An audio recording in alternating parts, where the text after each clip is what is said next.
رسوله الكريم أما بعد أعوذ بالله من الشيطان الرجيم بسم الله الرحمن الرحيم لا يستوي منكم من أنفق من قبل الفتح وقاتل أولئك أعظم درجة من الذين أنفقوا من بعد وقاتلوا وكلا وعد الله الحسنى والله بما تعملون خبير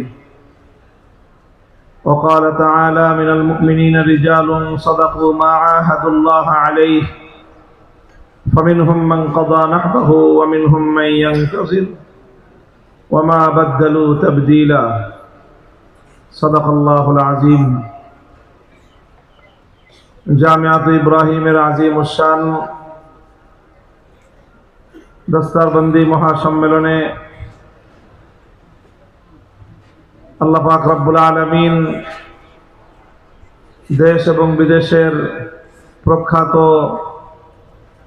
উলামায়ে কেরামের এই মজলিসে মজমায় আমাদেরকে শরীক হওয়ার তৌফিক দিয়েছেন। আমাদের জন্য আল্লাহ পাকের পক্ষ থেকে বড় মেহেরবানি। রব্বে করিমের দরবারে কালেমাতুশ শুকরের হাদিয়া পেশ করে আলহামদুলিল্লাহ।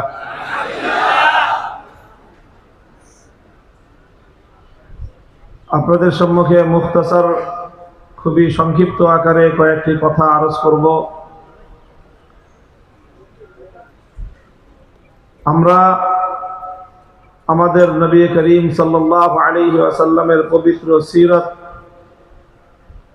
এবং নবীর সিরাতের আলোকে, নবী আদর্শের আলোকে গঠিত আল্লাহর পয়গম্বরের সরাসরি হাতে গড়া সাগরিদ সৈনিক সাহাবায়ে কেরামের পবিত্র জামাত, যাদের মাধ্যমে দুনিয়াতে হক এবং সত্যের ঝান্ডা সমুদ্দিন হয়েছে, দুনিয়ার প্রান্তে প্রান্তে দ্বীনের দাওয়াত আলোর বিকিরণ পৌঁছেছে, দুনিয়ার বিভিন্ন প্রান্ত থেকে জাহালাত এবং মূর্খতার বর্বরতার অন্ধকার দূরীভূত হয়েছে।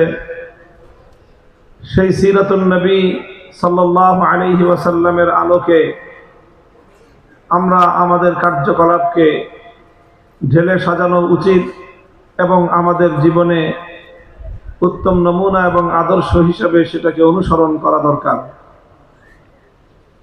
কোরআনে কারীমের মধ্যে আল্লাহ পাক রব্বুল আলামিন আমাদেরকে সুস্পষ্ট নির্দেশনা দিয়েছেন, লাকাদ কানা লাকুম ফি রাসূলিল্লাহি উসওয়াতুন হাসানাহ। তোমাদের জীবনের সকল ক্ষেত্রেই রাসূল সাল্লাল্লাহু আলাইহি ওয়াসাল্লামের মধ্যেই রয়েছে সর্বোত্তম উসওয়া, সর্বোত্তম মডেল, সর্বোত্তম অনুকরণীয় দৃষ্টান্ত। আমরা যদি নবী আকরাম সাল্লাল্লাহু আলাইহি ওয়াসাল্লাম এবং নবীজির সরাসরি তত্ত্বাবধানে আল্লাহর দ্বীনের কার্যক্রম পরিচালনাকারী সাহাবায়ে কেরামের পবিত্র জামায়াতের তারিখ এবং ইতিহাস পর্যালোচনা করি, সেখানে গুরুত্বপূর্ণ কয়েকটা অধ্যায়, যেগুলোকে ইতিহাসের টার্নিং পয়েন্ট বলা যায়, ইতিহাস তার বাঁক বদল করার যেই সকল জায়গাগুলো, যেগুলো খুবই সিগনিফিক্যান্ট এবং যেগুলো খুবই তাৎপর্যময়, সেই জায়গাগুলো একটু বিশেষভাবে আমাদের উপলব্ধি করা দরকার। কারণ আমাদের জীবনেও, জাতীয় জীবনে বিশেষ করে এই ধরনের কিছু গুরুত্বপূর্ণ সময় এসেছে এবং সামনেও আসতে থাকবে। সেই গুরুত্বপূর্ণ সময়গুলোতে যেন আমরা সঠিক সিদ্ধান্ত নিতে ভুল না করি। আমরা দেখেছি রাসূল আকরাম সাল্লাল্লাহু আলাইহি ওয়াসাল্লামের নবুয়তের 23 বছর, এই 23 বছরের মধ্যে কিছু কিছু অতীব গুরুত্বপূর্ণ ঐতিহাসিক সিদ্ধান্ত আল্লাহর নবী নিয়েছিলেন, যেই সিদ্ধান্তগুলোর উপর ভিত্তি করে দুনিয়াতে ইসলামের বোলবালা হয়েছে, দুনিয়াতে ইসলাম প্রচারিত হয়েছে, সম্প্রসারিত হয়েছে এবং আল্লাহর দ্বীন বিজয়ী হয়েছে। তার মধ্যে আল্লাহর নবীর সবচেয়ে বুনিয়াদী যেই কার্যক্রম ছিল সেটা হলো হিজরতের আগ পর্যন্ত মক্কার জিন্দেগিতে নবুয়ত লাভ করার পর থেকে 13 বছরের একটা নিরবচ্ছিন্ন মেহনত, যেটাকে মক্কি জিন্দেগি বলি আমরা। এই মক্কি জিন্দেগির 13 বছরের নীরবে নিভৃতে নবী করিম সাল্লাল্লাহু আলাইহি ওয়াসাল্লাম ইসলামের জন্য, আল্লাহর দ্বীনের জন্য দুনিয়াতে যেই ধরনের রিজালে কার, যেই ধরনের কর্মবীর প্রয়োজন, নীরবে নিভৃতে আল্লাহর নবী সেই সকল কর্মবীরদেরকে তৈরি করেছেন।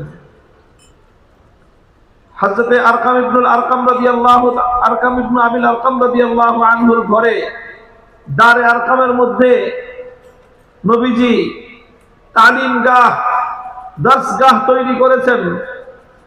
সেখানে অতি সংগোপনে তাদেরকে তালিম এবং তাদরিব করেছেন।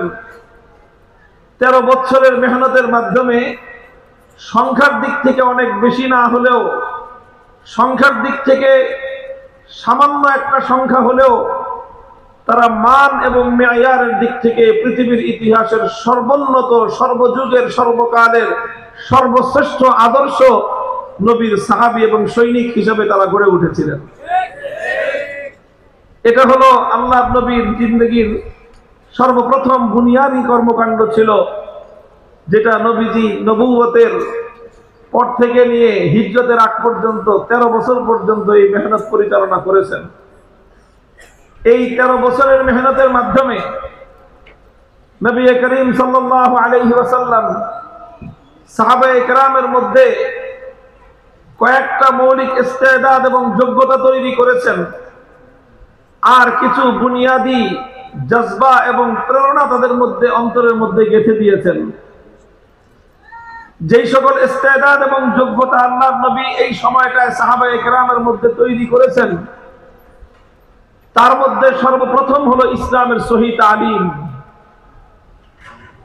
আল্লাহর নবী ঝুঁকি নিয়েছেন, সাহাবায়ে কেরাম জীবনের ঝুঁকি নিয়েও সেই মক্কার দুরাচারদের সকল জুলুম এবং নির্যাতনের মুখেও তারা তালিম এবং তাদরিবের এই মেহনত থেকে এক চুল পরিমাণ বিচ্যুত হন নাই। তালিম গ্রহণ করেছেন, তাদের আত্মার পরিশুদ্ধি করেছেন, আল্লাহ পাক রব্বুল আলামিনের জাতের উপর তাওয়াক্কুল এবং ইতিমাদ, ভরসা করবার সেই ধরনের তাজকিয়ায়ে নফস, আত্মার পরিশুদ্ধি ঘটিয়েছেন। তাদের দিলের মধ্যে এমন জজবা এবং অনুপ্রেরণা সৃষ্টি করেছেন যে সাহাবায়ে কেরাম 3 বছর পর্যন্ত শিয়াবে আবি তালেবের মধ্যে নবীজির সঙ্গে তারা অবরুদ্ধ থেকেছেন। খাবার জুটে নাই, গাছের পাতা খেয়ে জীবন ধারণ করেছেন। তারা রাত দিন অনাহারে অর্ধাহারে জীবন কাটিয়েছেন, কিন্তু আদর্শের প্রশ্নে, আল্লাহর নবীর সঙ্গ দেওয়ার ক্ষেত্রে, আল্লাহর দ্বীনকে নিয়ে সামনে অগ্রসর হওয়ার ক্ষেত্রে কোন কঠিন পরিস্থিতিতেও মাথা নত করেন নাই। এইরকম এক জানবাজ, এই ধরনের আদর্শের দিক থেকে অটল, অবিচল, সুদৃঢ়, পাহাড়ের মতো স্থির চিত্তের একদল পাক পবিত্র হৃদয়ের অধিকারী সাহাবায়ে কেরামের এক জামাত আল্লাহর নবী তৈরি করেছেন।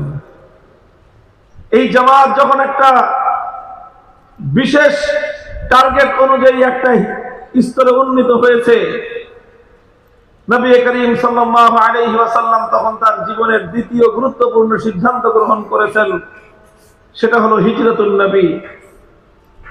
হিজরতুন নবী, হিজরত মানে হলো যে এই যেই রিজালে কার, যেই কর্মবীর গুলো তৈরি হয়েছে, তাদেরকে নিয়ে এবার আল্লাহর নবী জীবনের দ্বিতীয় ধাপে উন্নীত হতে চান। সেই দ্বিতীয় ধাপ হলো, এতদিন পর্যন্ত শুধুমাত্র গোপনে, নীরবে, নিভৃতে ব্যক্তি গঠন হয়েছে।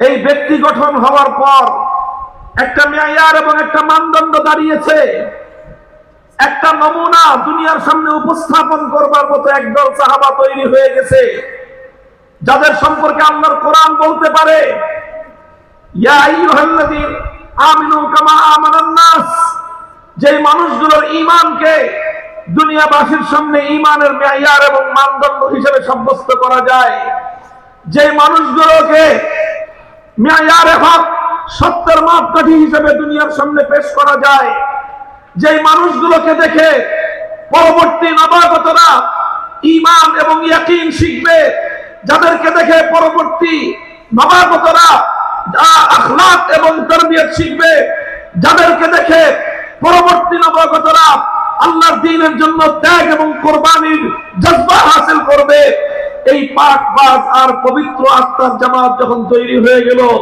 তখনই আল্লাহর নবী হিজরতের সিদ্ধান্ত নিলেন। হিজরতের সিদ্ধান্ত অনেক বড় একটা সিদ্ধান্ত ছিল। হিজরত মানে হলো মক্কার জমিন ছাড়তে হবে, হিজরত মানে হলো বাইতুল্লাহ শহর ছাড়তে হবে, হিজরত মানে হলো মসজিদে হারাম ছেড়ে যেতে হবে, হিজরত মানে হলো নিজের জন্মভূমি ছাড়তে হবে, হিজরত মানে হলো নিজের জীবনের 53 বছরের সুখের স্মৃতিগুলোকে পিছনে ফেলতে হবে, হিজরত মানে হলো নিজের বাপ দাদার জন্মভূমি ছাড়তে হবে, হিজরত মানে হলো নিজের আত্মার নিজের রক্তের সকল বন্ধন প্রয়োজনে ছিন্ন করতে হবে, হিজরত মানে হলো আল্লাহর দ্বীনের জন্য যে কোনো ত্যাগ এবং কোরবানি স্বীকার করার জন্য নিজে এবং তার সহযোগীদেরকে নিয়ে সর্বোচ্চ ঝুঁকি নিতে হবে, সেটাও নিতে হবে। এটাই হলো হিজরতুন নবী। রাসূল সাল্লাল্লাহু আলাইহি ওয়াসাল্লাম হিজরত করলেন, সাহাবায়ে কেরামকে নিয়ে সোনার মদিনায় আগমন করলেন।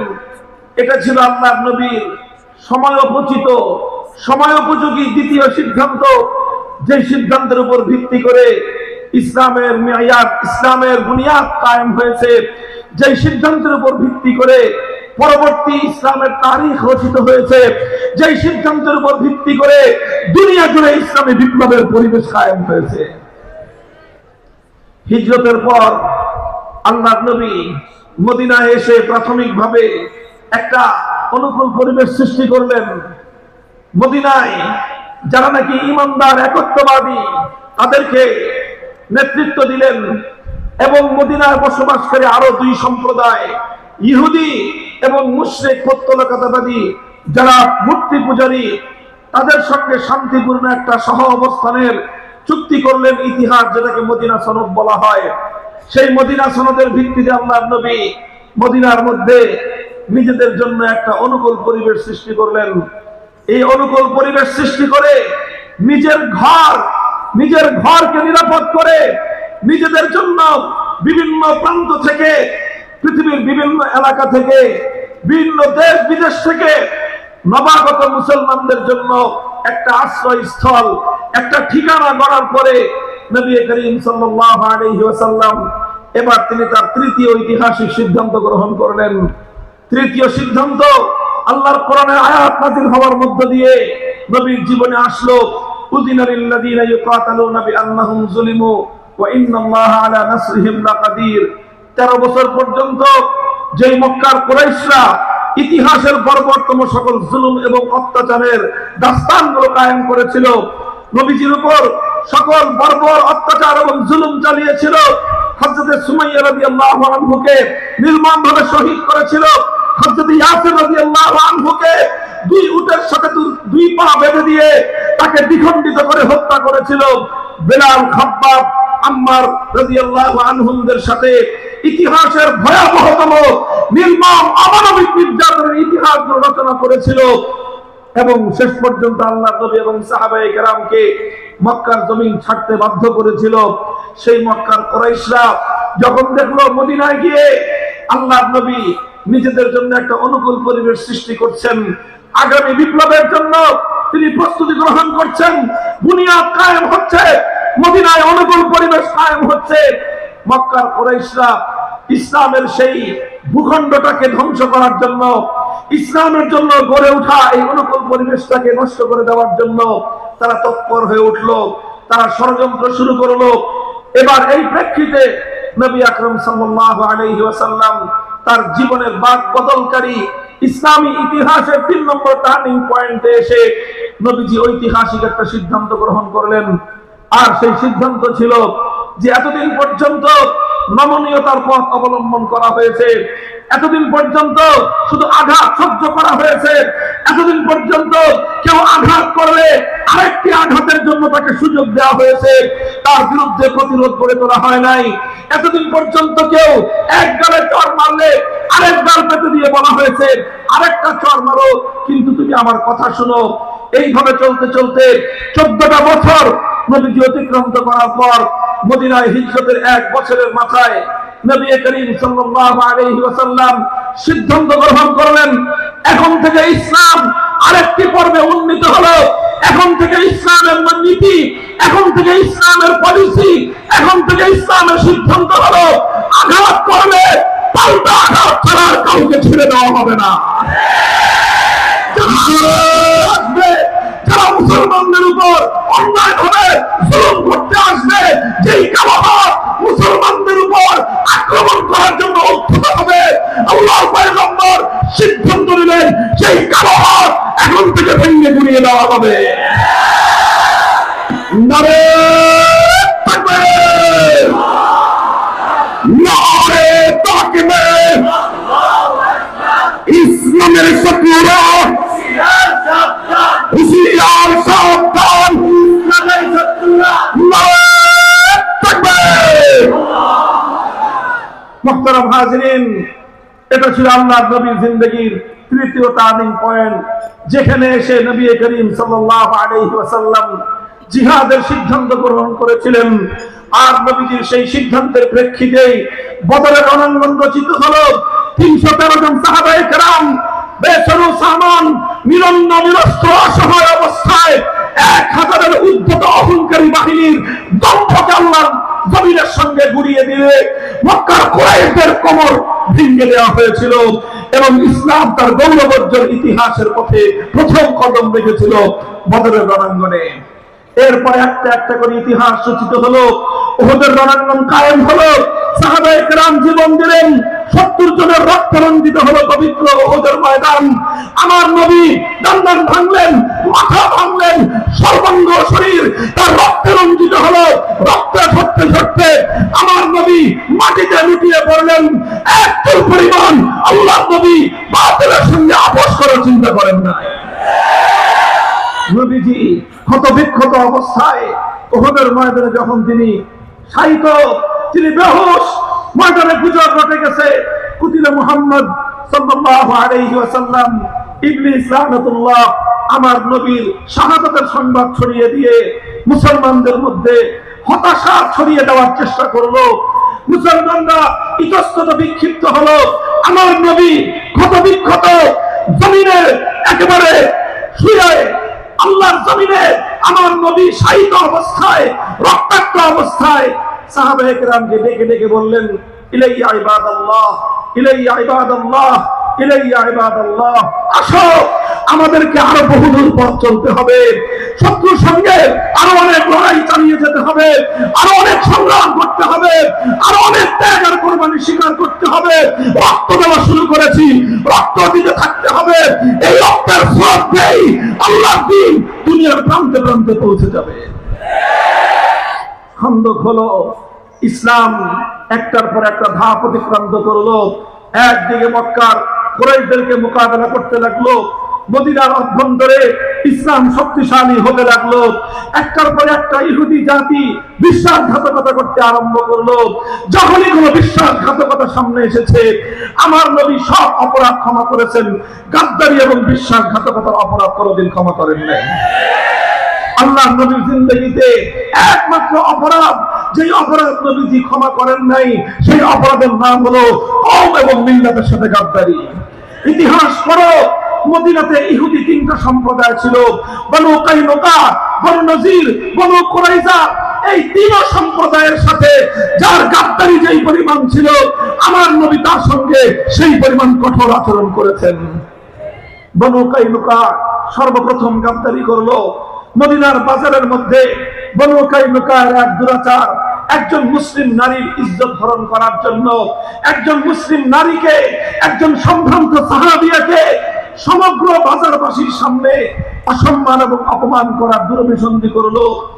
একজন মহিলা বাজারে গেছে পণ্য ক্রয় করতে, তিনি বসে বসে কোনো পণ্য যাচাই করছিলেন, পণ্য দেখছিলেন। এমন সময় বনু কাইনুকায়ের এক দুরাচার পেছন দিক থেকে এসে সেই নারীর নিচের নিম্নাঙ্গে পরিধেয় বস্ত্র সেটাকে কাঁটা দিয়ে তার শরীরের পিঠের সঙ্গে বিদ্ধ করে দিয়েছে, উপরের কাপড়ের সঙ্গে।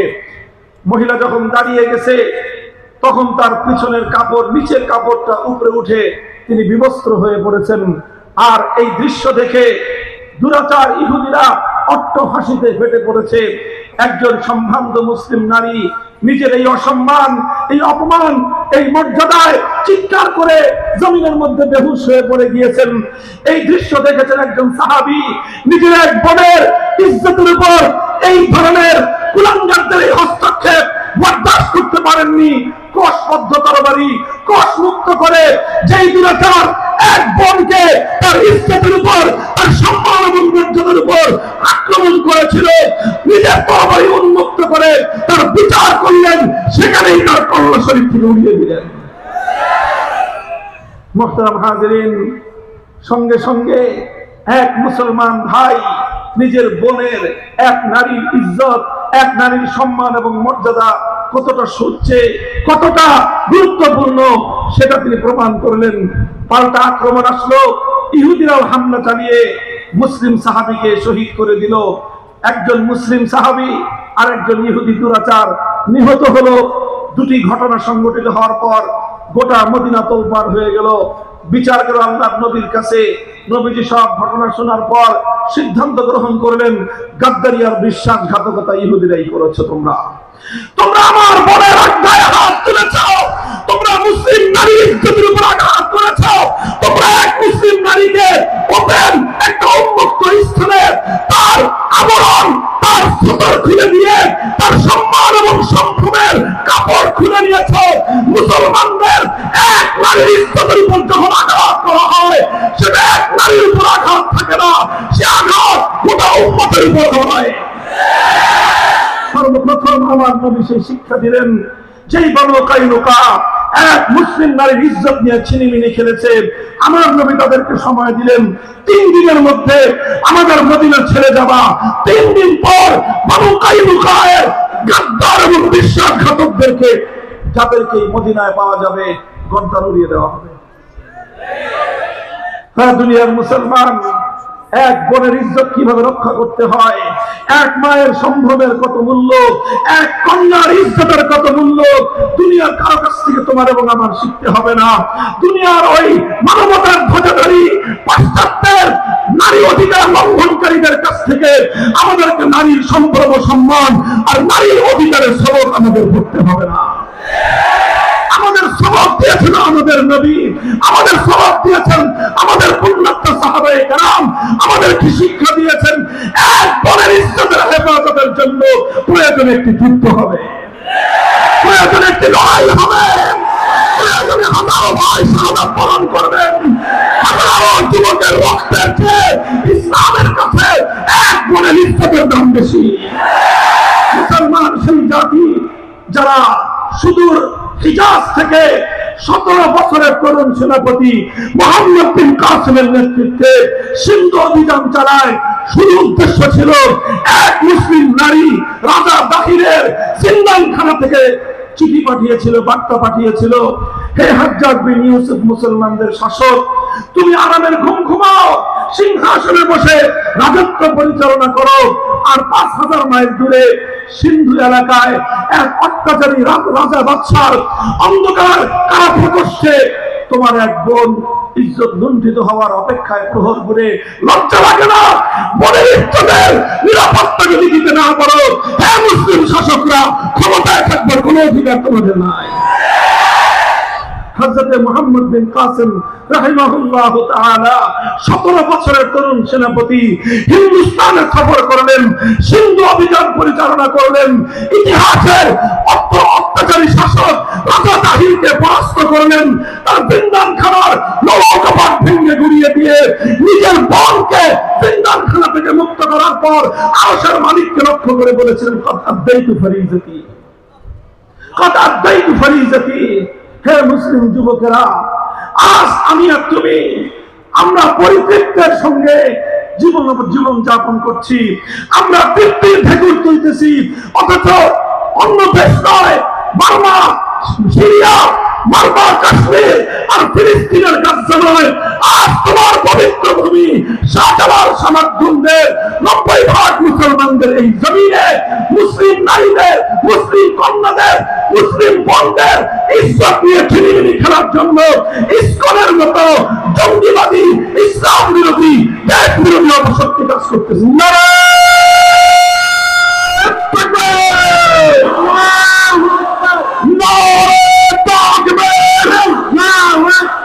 আমার মনে ইজ্জত, কর্মমোরা হেফাজত, আমার মনে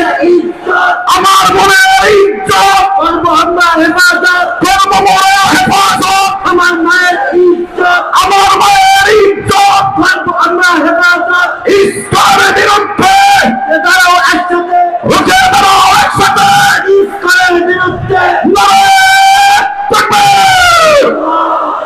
আমি আমার বাংলার মুসলিম যুবকদেরকে বলতে চাই, শুধু মাদ্রাসার ছাত্র নয়, স্কুল, কলেজ, ইউনিভার্সিটির জুলাই যোদ্ধারা, যারা রক্ত দিয়ে বাংলার ইতিহাস নতুন ভাবে তৈরি করেছ, যারা বাংলার মাটিতে শত বছরের সর্বশ্রেষ্ঠ কৃতিত্ব অর্জন করেছ, আমার ওই সকল গর্বিত যুবকরা, আমি তোমাদেরকে জিম্মাদারি দিতে চাই, প্রতিটি পাড়ায় পাড়ায়, প্রতিটি মহল্লায় মহল্লায়, প্রতিটি গ্রামে গ্রামে মুসলিম মায়েদের, মুসলিম বোন এবং কন্যাদের ইজ্জতের হেফাজতের জন্য ইসকনের বিরুদ্ধে কার্যকর মোকাবেলা করবার জন্য ভাটাও ট্রিপ নেবে, তাদের এই ষড়যন্ত্রের বিরুদ্ধে সামাজিক প্রতিরোধ গড়ে তুলতে হবে।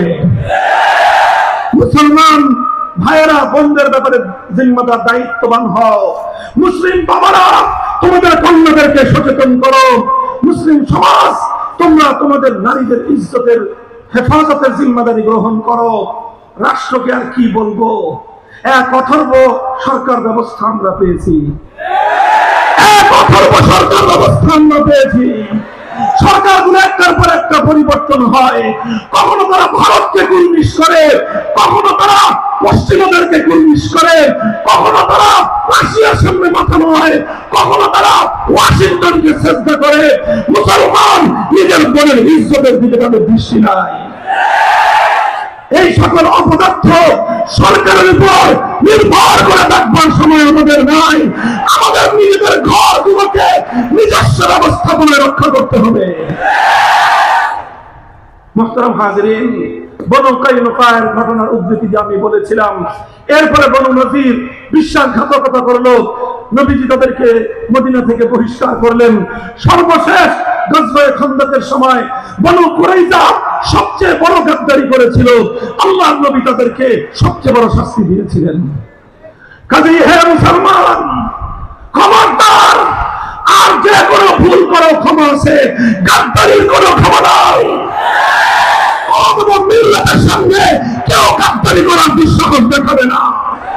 খবরদার, নিজের ব্যক্তিগত স্বার্থে, দুনিয়ার স্বার্থে, অর্থের লোভে, ক্ষমতার লোভে কওম এবং মিল্লাতের স্বার্থকে যারা জলাঞ্জলি দেয়, তাদেরকে কওম এবং মিল্লাত উপযুক্ত শিক্ষার ব্যবস্থা করতে হবে। এইভাবে আমার নবী মদিনাকে ইহুদি শূন্য করলেন। গোটা মদিনা ইসলামের জন্য একেবারেই খালেস আর পিওর হয়ে গেল। সর্বশেষ আমার নবী একটা টার্নিং পয়েন্টে এসে ঐতিহাসিক আরেকটা সিদ্ধান্ত গ্রহণ করলেন, যেটা ছিল 7ম হিজরিতে আল্লাহর নবীর হুদায়বিয়ার সফরের সময়, যেটা হুদায়বিয়ার উমরার সফর ছিল। চূড়ান্ত ভাবে উমরার হুদায়বিয়া পরিবর্তন হয়ে এটা গজওয়াতুল হুদায়বিয়া, হুদায়বিয়ার যুদ্ধে রূপান্তরিত হলো।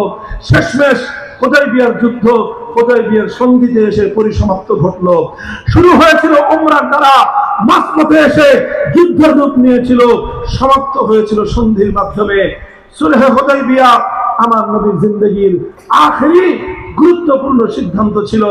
এটা ছিল আমার নবীর জিন্দেগির অত্যন্ত গুরুত্বপূর্ণ একটা টার্নিং পয়েন্ট। এই সময় এসে বাহ্যিকভাবে অনেকের কাছে মনে হয়েছে যে নবীজি ইসলামের জন্য অনেক নমনীয়তা স্বীকার করে নিয়েছেন। অনেকের কাছে মনে হয়েছে হুদায়বিয়ার সন্ধির মাধ্যমে মুসলমানদের মাথা নত হয়ে গিয়েছে। অনেকের কাছে মনে হয়েছিল হুদায়বিয়ার সন্ধির মাধ্যমে ইসলাম এবং মুসলমানদের স্বার্থ লঙ্ঘিত হয়েছে। কিন্তু ইতিহাস প্রমাণ করে, আমার আল্লাহ সাক্ষ্য দিয়েছেন, হুদায়বিয়ার সন্ধি এটা ইসলামের জন্য নতি স্বীকার করা ছিল না। হুদায়বিয়ার সন্ধি মুসলমানদের স্বার্থকে জলাঞ্জলি দেওয়া ছিল না, বরং হুদায়বিয়ার সন্ধি এমন এক ঐতিহাসিক সন্ধি ছিল যেটাকে আমার আল্লাহ পাক ইন্না ফাতাহনা লাকা ফাতহাম মুবিনা ঐতিহাসিক বিজয় বলে আখ্যায়িত করেছিলেন। হুদায়বিয়ার সন্ধি যদি না হতো, অষ্টম হিজরিতে মক্কা বিজয় হতো না। হুদায়বিয়ার সন্ধি যদি না হতো, রোম পারস্য হিরাকল এবং কিসরার কাছে, কিসরা এবং কায়সারের কাছে ইসলামের দাওয়াত এত চমৎকার ভাবে পৌঁছতে পারতো না। হুদায়বিয়ার সন্ধি যদি না হতো, হুদায়বিয়া থেকে নিয়ে মক্কা বিজয় পর্যন্ত, মক্কা বিজয় থেকে নিয়ে বিজয় হজ পর্যন্ত 10,000 সাহাবায়ে কেরামের জামাত 100 লক্ষ সাহাবীদের জামাতে পরিণত হতে পারতো না যদি আল্লাহর নবী হুদায়বিয়ার সময় রাজনৈতিক দূরদর্শিতাপূর্ণ সিদ্ধান্ত গ্রহণ না করতেন। আমার নবী প্রথমে ব্যক্তি গঠন করেছেন, তারপরে জীবনের ঝুঁকি নিয়ে হিজরতের সিদ্ধান্ত নিয়েছেন, তারপরে বাতিলের বিরুদ্ধে জীবন দেওয়ার লড়াই করবার জিহাদের শপথ নিয়েছেন। চূড়ান্ত ক্ষেত্রে এসে আমার নবী অত্যন্ত শান্তশিষ্ট ভাবে, দূরদৃষ্টির সাথে, দূরদর্শিতার সাথে এমন এক হুদায়বিয়ার সন্ধি করেছিলেন, যে হুদায়বিয়ার সন্ধির মাধ্যমে পরবর্তী ইসলামের ইতিহাস শুধু সামনেই এগিয়েছে, পেছন দিকে আর ফিরে তাকাতে হয় নাই। আল্লাহর নবীর সবচেয়ে বড় রাজনৈতিক প্রজ্ঞা প্রকাশ পায় হুদায়বিয়ার সন্ধির মাধ্যমে, রাজনৈতিক দূরদৃষ্টি প্রকাশ পায় হুদায়বিয়ার সন্ধির মাধ্যমে, রাজনৈতিক নেতৃত্বের বিকাশ ঘটেছিল হুদায়বিয়ার সন্ধির মাধ্যমে। আল্লাহর নবীর রাজনৈতিক নেতৃত্ব, রাষ্ট্র নেতৃত্ব প্রতিষ্ঠিত হয়েছিল হুদায়বিয়ার সন্ধির মাধ্যমে। মুহতারাম হাজিরিন, আমি আমার নবীর জিন্দেগীর কয়েকটা গুরুত্বপূর্ণ তাৎপর্যময় ঘটনার ইঙ্গিত দিলাম। এবার আমি আমার কথা বলতে চাই, আমি আমার জাতির কথা বলতে চাই, বাংলাদেশের ওলামায়ে উম্মতকে আমি দৃষ্টি আকর্ষণ করে বলতে চাই, আমাদের পূর্বপুরুষরা 1905 সাল থেকে 1947 সাল পর্যন্ত একটা ঐতিহাসিক সিদ্ধান্তের মাধ্যমে এই পূর্ব বাংলা, পূর্ব পাকিস্তান, বর্তমান বাংলাদেশের এই ভূখণ্ডকে হিন্দুত্ববাদ, ভারতীয় আগ্রাসন থেকে মুক্ত করেছে। আবার শুনেন, খেয়াল করে শুনেন, 1905 সাল থেকে 1947 সাল পর্যন্ত দীর্ঘ প্রায় অর্ধ শতাব্দীর ত্যাগ এবং কোরবানি, অর্ধ শতাব্দীর অনেক চড়াই উতরাই পেরিয়ে আমাদের পূর্বপুরুষরা কখনো এই জমিনের নাম ছিল পূর্ববঙ্গ, কখনো এই জমিনের নাম ছিল পূর্ব পাকিস্তান, চূড়ান্ত ভাবে এই জমিনের নাম হয়েছে বাংলাদেশ। এই বাংলাদেশকে ভারতের আধিপত্যবাদ থেকে, দিল্লির আধিপত্যবাদ থেকে, কলকাতার আধিপত্যবাদ থেকে, হিন্দুত্ববাদের আধিপত্য থেকে মুক্ত করার জন্য তারা ত্যাগ করেছেন, কোরবানি করেছেন, হিজরত করেছেন, নুসরত করেছেন, জীবন দিয়েছেন, তার সম্পদ দিয়েছেন, বাড়ি ঘর ছেড়েছেন, সব ছেড়েছেন, নিজেদের আজাদ স্বাধীন একটা ভূখণ্ড তারা তৈরি করে দিয়ে গেছে। তারা আমাদের জন্য 1905 সাল থেকে 1947 সাল পর্যন্ত আমাদের সময়টা কেটেছে নবী করিম সাল্লাল্লাহু আলাইহি ওয়াসাল্লামের হিজরতের মতো। আমাদের অনেক পূর্বপুরুষরা হিজরত করেছেন, নিজের বাপ-দাদা পূর্বপুরুষদের শত বছর, হাজার বছরের নিজের বাপ-দাদার ভিটে মাটি ছেড়ে দিয়েছিলেন। কেন? ইসলামের জন্য। কেন? একটা ভূখণ্ড হবে, একটা দেশ হবে, একটা রাষ্ট্র হবে, যে রাষ্ট্রে সংবিধান হবে আল্লাহর কোরআন, যে রাষ্ট্রে একটা পতাকা হবে, যেই পতাকার মধ্যে আর কিছু থাকুক বা না থাকুক, লা ইলাহা ইল্লাল্লাহর কালেমা খচিত থাকবে। 47-এ নারে তাকবীর, আল্লাহু আকবার, হয়তো খেলাফত, হয়তো শাহাদাত, হয়তো শাহাদাত, হয়তো খেলাফত, হয়তো খেলাফত, হয়তো শাহাদাত। শাহজালালের হাতিয়ার, হজ্জে উঠুক আরেকবার, গজ্জে উঠুক আরেকবার, শাহজালালের হাতিয়ার, নারে তাকবীর। তোমরা 47-এর দেশ বিভাগের করুণ ইতিহাস পড়বা। আমি আমার তরুণ প্রজন্মকে বলবো, 1947 সালে এই জমি ভাগ করা হয়েছে, 1947 সালে দেশকে বিভক্ত করা হয়েছে। দেশ ভাগ করে বাটোয়ারা করে যার যার দলিল তাকে বুঝিয়ে দেওয়া হয়েছে। আমরা অনেক ত্যাগ স্বীকার করেছি, অনেক মূল্যবান জমিন আমরা ছেড়েছি, অনেক সম্পদ ছেড়ে দিয়ে ক্ষুদ্র একটা ভূখণ্ড আমরা ইসলামের নামে দলিল করে নিয়েছি। ইসলামের নামে দলিলকৃত এই ভূখণ্ডে আল্লাহর কোরআন ছাড়া অন্য কোন শাসন চলতে পারে না।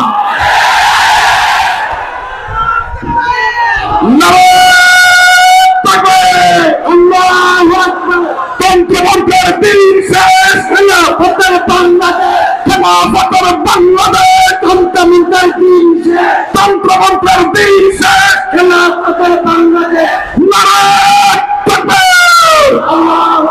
হ্যাঁ, মনে রেখো, 47 আমার ইতিহাসের অন্যতম বুনিয়াদ। বিগত 54 বছর ধরে 72 সাল থেকে 24 সাল পর্যন্ত 1947-এর দলিল এবং এই জমিনের রেজিস্ট্রেশনের ইতিহাস মুছে ফেলবার চেষ্টা করা হয়েছে। খুব ভালো করে মনে রাখবা, এই কথা আমি আবার ফিরে আসতেছি। এরপরে আমি দ্বিতীয় অধ্যায়ে যাই। 47 থেকে 71 আরেক ইতিহাস রচিত হয়েছে। সেই ইতিহাস ছিল জুলুমের বিরুদ্ধে লড়াই, সেই ইতিহাস ছিল বৈষম্যের বিরুদ্ধে লড়াই, সেই ইতিহাস ছিল বর্বরতার বিরুদ্ধে লড়াই, সেই ইতিহাস ছিল মানুষের উপর মানুষের প্রভুত্ব অবসানের লড়াই। 52 ভাষা আন্দোলন, 54 যুক্তফ্রন্টের গঠন, 66 6 দফা, 69 গণ অভ্যুত্থান, 70 জাতীয় নির্বাচন, 71 মুক্তিযুদ্ধ। প্রত্যেকটা লড়াই ছিল মানুষের উপর মানুষের রাজত্ব, মানুষের উপর মানুষের প্রভুত্বের বিরুদ্ধে লড়াই। 71-এ সেই লড়াই সমাপ্ত হলো। 71-এ সেই লড়াই সমাপ্ত হলো। আমরা যুদ্ধের রণাঙ্গন থেকে নিজেদের মাতৃভূমিকে পূর্ব বাংলা থেকে পূর্ব পাকিস্তান হয়ে বাংলাদেশ নামে মুক্ত এবং স্বাধীন করলাম। এরপর থেকে শুরু হলো আমাদের বিরুদ্ধে আরেক নতুন ষড়যন্ত্রের ইতিহাস।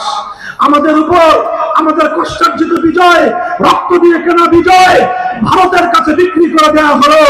আর সেই ভারতের কাছ থেকে ধর্মনিরপেক্ষতাবাদ নামক একটা কুফরি মতবাদ বাংলার মানুষের উপর চাপিয়ে দেওয়া হলো।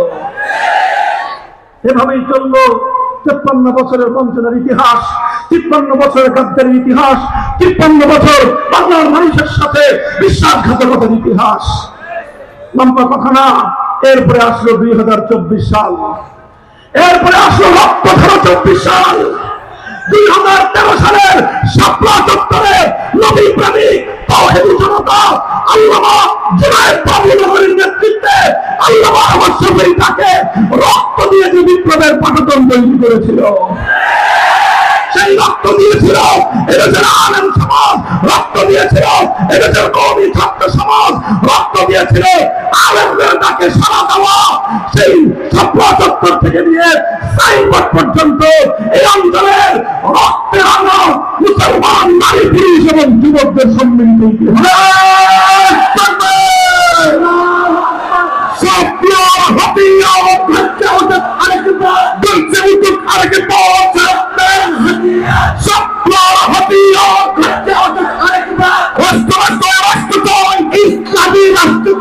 ইসলামী রাষ্ট্র চাই, রাষ্ট্র চাই, ইসলামী রাষ্ট্র চাই। 72-এর সংবিধান বাতিল করা করতে হবে, বাতিল করা করতে হবে। 72-এর সংবিধান নারায়ে তাকবীর।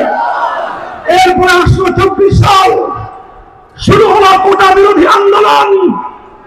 ইউনিভার্সিটির ছাত্ররা আন্দোলন করলো, ন্যায্য আন্দোলন, অধিকার আদায়ের আন্দোলন। অধিকার চাইতে গিয়ে বুক পেতে দিল জালিমের বুলেটের সামনে, জালিমের বুলেটের আঘাত গর্জে উঠল, রক্তে রঞ্জিত হলো আমার সন্তানেরা। বিভিন্ন বিশ্ববিদ্যালয়ের প্রান্তে লাশ লুটিয়ে পড়লো আবু সাইদের, লুটিয়ে পড়লো মীর মুগ্ধরা। বাংলার নতুন চ্যাপ্টারে আবার শাপলা তৈরি হলো, আবার সেই বালাকোট তৈরি হলো, আবার পলাশী প্রান্তরে গাদ্দার বিদ্যাপকদের সামনে সিরাজউদ্দৌলার সৈনিকরা জীবন দিতে শুরু করলো।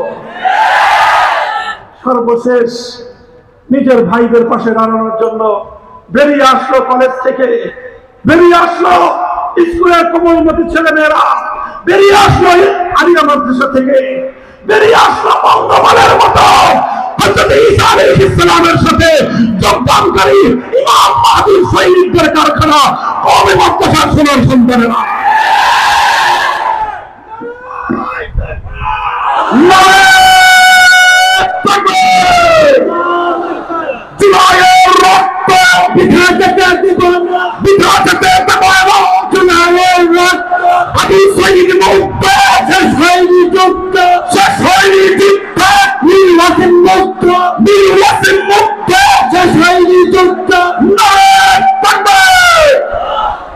আমাদের ছেলেদেরকে জিজ্ঞাসা করা হলো, পুলিশ জিজ্ঞেস করলো, সাংবাদিকরা জিজ্ঞেস করলো, হে কওমি মাদ্রাসার ছেলেরা, তোমরা কেন রাজপথে নেমেছো?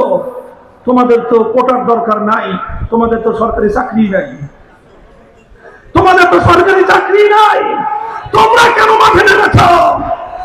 স্যালুট জানাই আমার ওই সকল সন্তানদেরকে যারা বীর তরফে বলেছিল আমরা নিজের অধিকারের জন্য কওমি মাদ্রাসায় পড়ি নাই, আমরা পড়েছি জুলুমের বিরুদ্ধে লড়াই করবার জন্য, আমরা কওমি থেকে প্রেরণা হাসিল করেছি সকল অন্যায় এবং অবিচারের বিরুদ্ধে যুদ্ধ করার শিক্ষা নেওয়ার জন্য।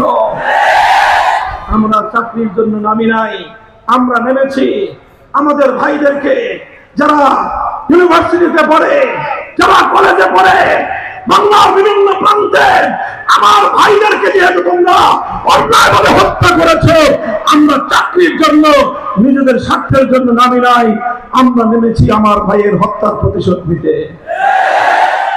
বাংলাদেশে যখন সকল যোদ্ধারা কওমি মাদ্রাসা নামক হাফিজ হুজুরের ভাষায় মিল্লাতের ক্যান্টনমেন্ট থেকে সৈনিকরা যখন নামলো, জুলাই যুদ্ধের রং বদলে গেল। ওরা মনে করেছিল সকলকে ওরা বুলেটের আঘাতে শান্ত করে দিবে। আমার সত্তার যোদ্ধারা গর্জে উঠে বলল, রক্ত দিতে হয় রক্ত দেব, জীবন দিতে হয় জীবন দিব। এবার জালিমকে ক্ষমতার মসনদ থেকে উৎখাত করে আমরা থামবো।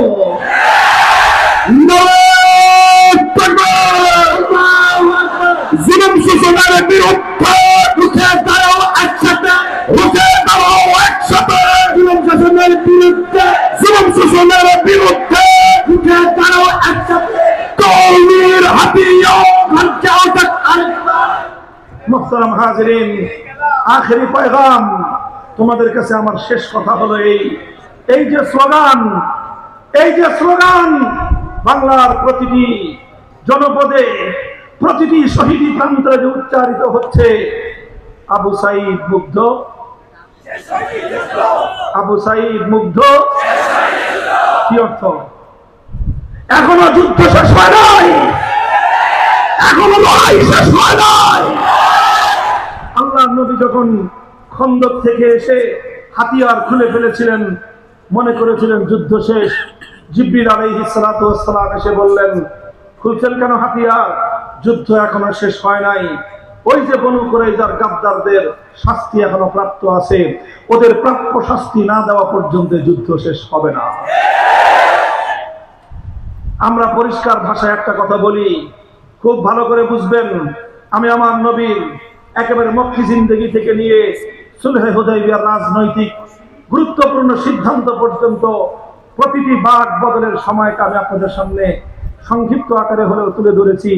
আমি আমার পূর্বপুরুষদের ইতিহাসের বাক বদলের জায়গাগুলোকে সেই 1905 সাল থেকে 47, 47 থেকে 71, 71 থেকে 24 প্রতিটি ধাপে ধাপে আমি আপনাদের সামনে উপস্থাপন করলাম।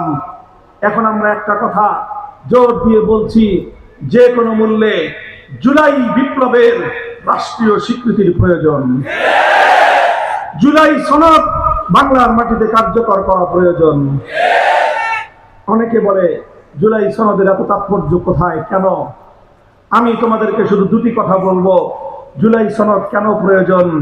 এক নম্বর, বাংলাদেশের 71 সাল থেকে 24 সাল পর্যন্ত দীর্ঘ 54 বছরের এই দীর্ঘ ইতিহাসে কখনোই 1905 সাল থেকে 47 সাল পর্যন্ত আমাদের পূর্বপুরুষদের এই জমিন রেজিস্ট্রি করে মালিকানা সূত্রে দখল করবার ইতিহাসকে মাইনাস করা হয়েছিল। আরে ভাই, তোমার যদি জমিনের দলিল কেউ ছিনতাই করে নিয়ে যায়, তুমি এই জমিনে ভাড়াটিয়া ছাড়া থাকার উপায় নাই। আমরা 47 সালে রেজিস্ট্রি করে যেই জমিন দখল করে নিয়েছিলাম, 71 থেকে 72 থেকে নিয়ে 24 পর্যন্ত বারবার আমাদেরকে মনে করিয়ে দেওয়া হয়েছে এই জমিনে আমরা ভাড়াটিয়া থাকি।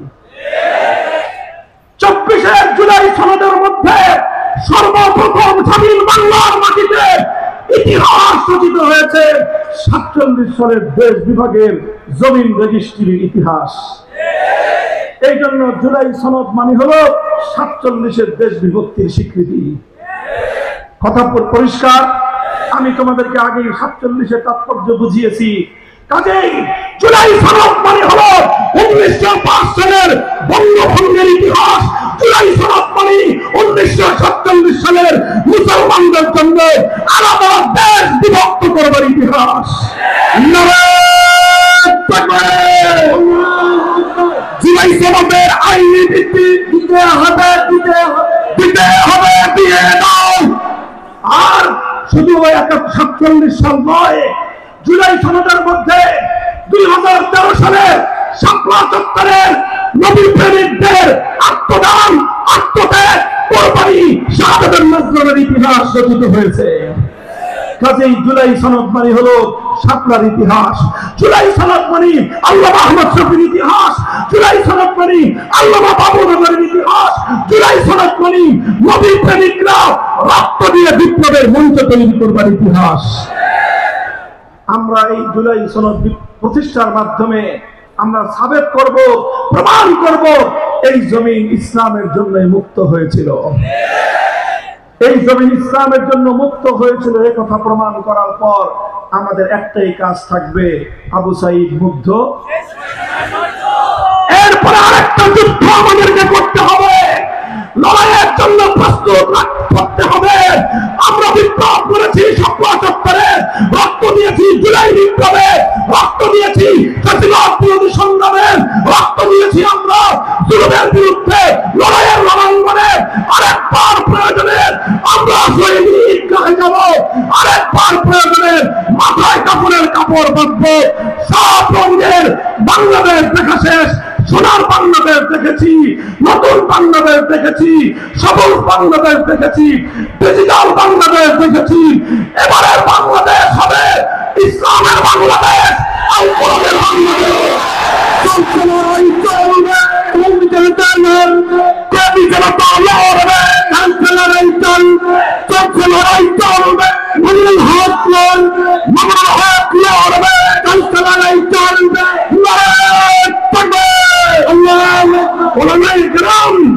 রাজনৈতিক আত্মমর্যাদা সম্পন্ন সিদ্ধান্ত নিতে হবে আমাদেরকে।